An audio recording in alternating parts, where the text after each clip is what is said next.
নমস্কার বন্ধুরা, চলে এসেছি আজকে একটা নতুন রেসিপি নিয়ে, মোচার কোপ্তা।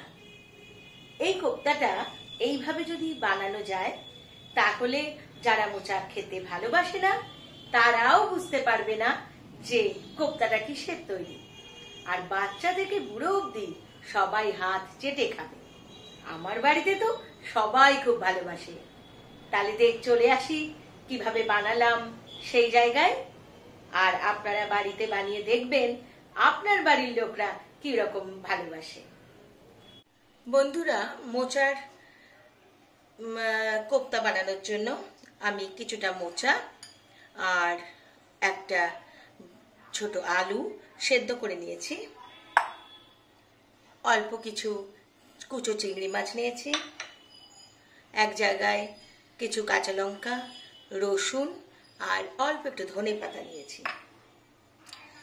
ফোড়নের জন্য দুটো তেজপাতা, একটা শুকনো লঙ্কা, আর শেষে দেব বলে একটু ঘি, গরম মশলা, আর আছে হলুদ, লঙ্কার গুঁড়ো, একটু জিরে, একটু ধনে আর একটু গোটা জিরে ফোড়নের জন্য। এবার আমরা শুরু করব। সবার আগে আমি এগুলোকে মিক্সিতে বেটে নিচ্ছি। চিংড়ি মাছ সমেত এগুলো দিয়েছি, এর মধ্যে চিংড়ি মাছটাও, কুচো চিংড়ি মাছটাও নিয়ে নেব।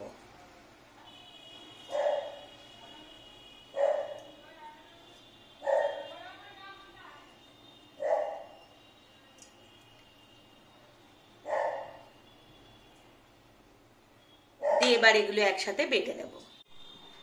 এবার আমি কড়াইতে অল্প একটু সরষের তেল গরম করে নিয়েছি। যেটা বেটে রেখেছিলাম ওটা চিংড়ি মাছের সাথে ওটা একটু এর মধ্যে দিয়ে আমি নাড়িয়ে নেব।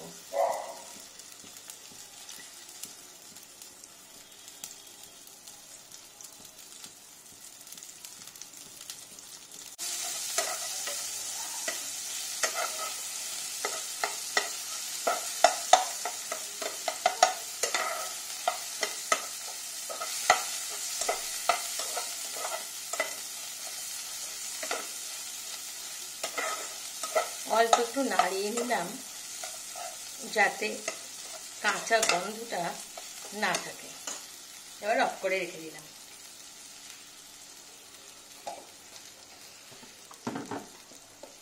আমি এগুলোকে কুচি কুচি করে কেটে নিয়ে নিই, সেই জন্য আমি অল্প একবার মিক্সি চালিয়ে নেব। এগুলো যদি কুচি কুচি করে কেটে আমি সেদ্ধ করতাম তাহলে মিক্সি না চালালেও হতো, কিন্তু আমি যেহেতু কুচি করে কেটে নিয়ে নিই সেই জন্য একবার মিক্সি চালিয়ে নেব। যে আলু সেদ্ধটা ছিল আমি ভালো করে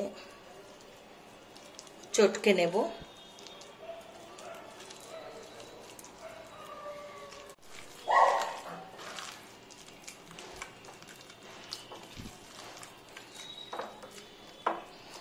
কোনো যাতে দলা দলা না থাকে ভালো করে দেখে নিতে হবে।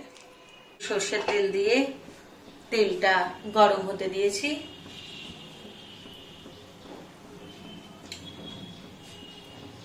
তেলটা আমার গরম হয়েই এসছে।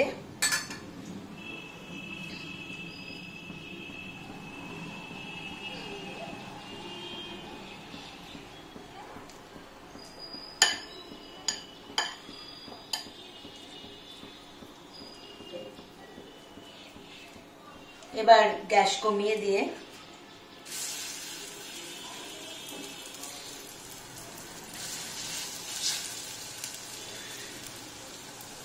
একটা একটা করে কোপ্তা ভেজে নেব।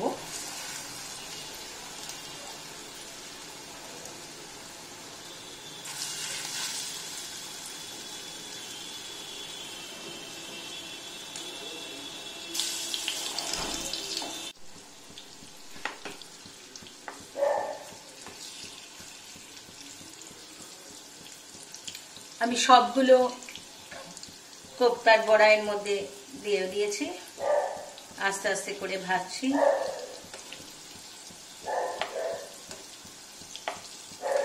দুদিক উল্টে পাল্টে ভালো করে একটু ভেজে নিতে হবে, যাতে ভিতর অবধি সুন্দর করে ভাজাটা হয়ে যায়। মোচাগুলো আমার দুদিক দিয়ে খুব ভালো করে ভাজা হয়ে গেছে। এইভাবে মোচা বানালে না বন্ধুরা, যারা মোচা খায় না বা খেতে ভালোবাসে না তারাও চেটে খাবে, আর জানতেও পারবে না এটা মোচার। এটা একটা মজার ব্যাপার। এবার আমি আস্তে আস্তে এগুলোকে তুলে নেব।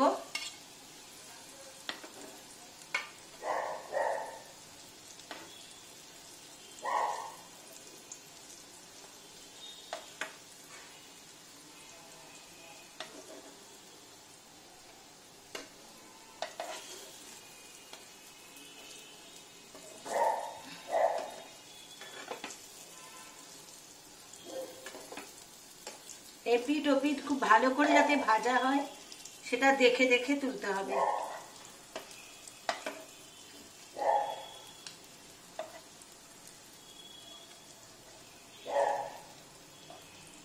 ভিতরটা যেন একটু কাঁচা না থাকে।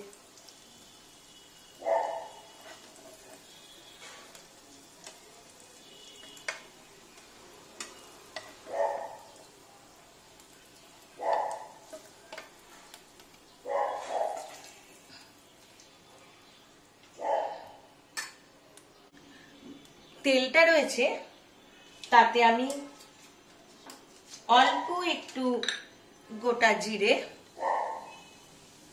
আর দুটো তেজপাতা আর একটা শুকনো লঙ্কা দিয়ে দিলাম।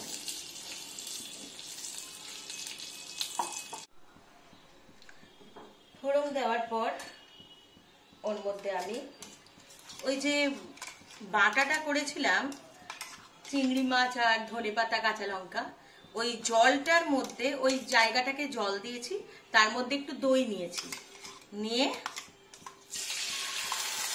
ওটা আমি এবারের মধ্যে একটু দিয়ে দিলাম।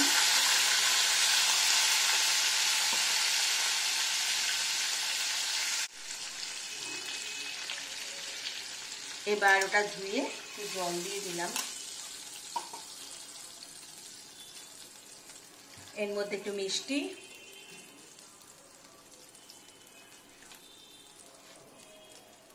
আর একটু নুন দিলাম স্বাদ অনুযায়ী। আর চিংড়ি মাছের ওইটা যেটা ভেজে আর্ধেকটা মাখিয়েছিলাম বড়ার জন্য, আর আর্ধেকটা আমি রেখে দিয়েছিলাম, সেটাকেও এর মধ্যে দিয়ে দিলাম, যাতে টেস্টটা ঝোলে ভালো হয়। এইবার এর মধ্যে আমি দেব একটু হলুদ, রঙের জন্য অল্প একটু শুকনো লঙ্কার গুঁড়ো, যেহেতু কাঁচা লঙ্কা বাটা আছে দেওয়া। নুন মিষ্টি ঝাল আপনারা স্বাদ মতন, নিজেদের স্বাদ মতন দেবেন। অল্প একটু জিরে গুঁড়ো, অল্প একটু ধনে গুঁড়ো।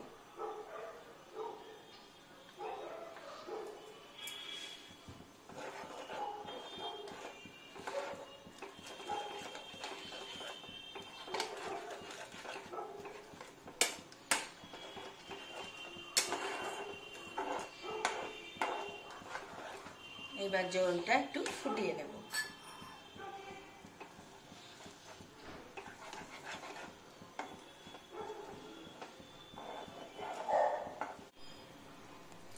এবার হয়ে গেছে। যেহেতু ঝোল একটু টেনে নেবে সেই জন্য একটু ঝোল রাখবেন। এবার আমি ওর উপর দিয়ে ঘি, যেটা 1 চামচ রেখেছিলাম, ঘিটা দিয়ে দিলাম, আর সানরাইজের যে গরম মশলা সেটা একটু দিয়ে দিলাম, দিয়ে নাড়িয়ে আমি এটা বন্ধ করে দেব কিছুক্ষণের জন্য। এটা একটু বন্ধ করে রেখে দেব। কোপ্তা ভীষণ নরম হয় তো, সেই জন্য কোপ্তা ঝোলে দিয়ে ফুটালে ভেঙে যেতে পারে। সেই জন্য আমি যদি বড়াগুলো এইভাবে তুলে নিয়ে তার উপর দিয়ে ঝোল দিয়ে 2 মিনিট রেখে তারপর সার্ভ করি, তাহলে সেটা খেতে অনেক বেশি ভালো হয়।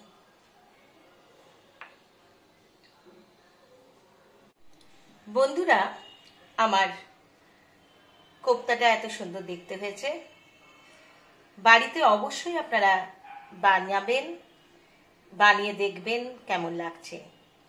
আমি তো বলবো ছোট থেকে বড় অবধি সবাই হাত চেটে খাবে। ভালো লাগলে অবশ্যই আমাকে জানাবেন, সাবস্ক্রাইব করবেন, শেয়ার করবেন। নমস্কার।